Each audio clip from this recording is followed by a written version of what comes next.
What are you afraid of? And do you agree with that comment that you attract what you fear? You attract, now, you know, not just what you fear, you attract what you feel, what you are, what you attract. What's on your mind, yeah. It's like exactly. the law of physics. I don't know how anybody can disagree with that. It's just, ask any physicist, they'll tell you that it's true. David Mamet wrote a line in the play Edmund, "Every fear hides a wish," which I think is close to that. I still am very insecure in so many ways, but I wish I could give that gift to all my fans. You have the freedom to pull the superstar out of yourself that you were born to be. We are all born superstars. When things are going good and you visualize these good things happen, you visualize more good things happen, that's easy. What's not easy to do is when things are going bad and you're visualizing the good stuff. Champion Conor McGregor. Conor, you've been dreaming about this moment. You've been talking about this moment. Honestly, though, does it feel the way you thought it would? Yeah, it does. It feels beautiful.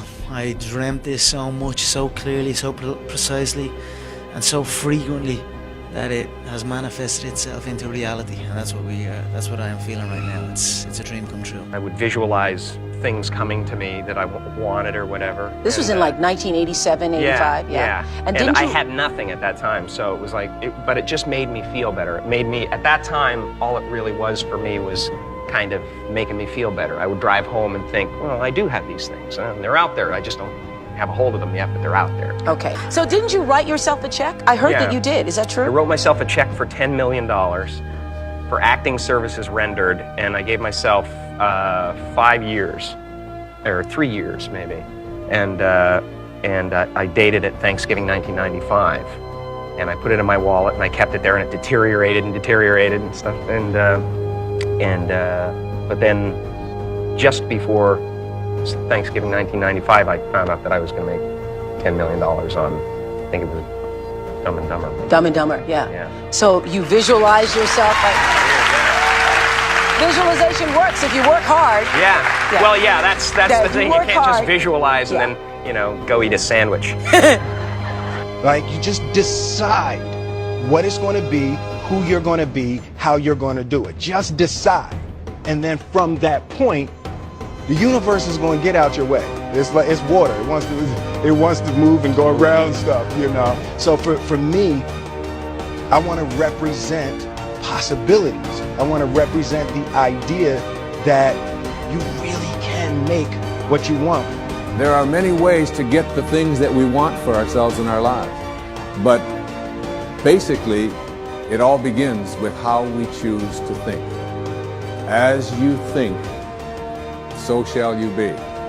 7 little words that I think are perhaps the most important things that we can learn and master in our lives. This old proverb notion that I become what I think about all day long. And once you know that what you think about is what expands, you start getting real careful about what you think about. You don't allow your thoughts to be on anything that you don't want, or that you wouldn't want to have manifest or show up for you in your life. Like attracts like. You have to understand, you are a magnet. Whatever you are, that's what you draw to you. If you're negative, you're going to draw negativity. You're positive, you draw positive. You're a kind person, more people are kind to you. So you're like a magnet, you know, and you got to understand something about like attracts like. If you see it in your mind, you can hold it in your hand. This is so true.